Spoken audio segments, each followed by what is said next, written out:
Hi friends, ఇవాళైతే నేను మా ఊర్లో ఉన్న అన్ని విగ్రహాలను చూసి రావడానికి వెళ్తున్నా. ఆడికి వెళ్ళిన తర్వాత కలుసా.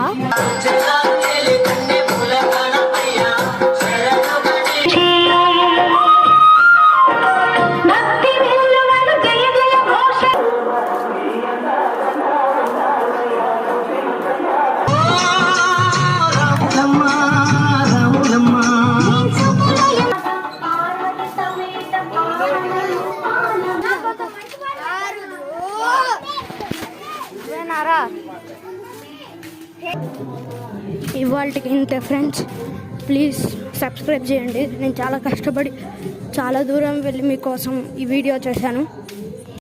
హాయ్ ఫ్రెండ్స్, ఇవాళైతే నేను మా ఊర్లో ఉన్న అన్ని విగ్రహాలను చూసి రావడానికి వెళ్తున్నా. ఆడికి వెళ్ళిన తర్వాత కలుసా.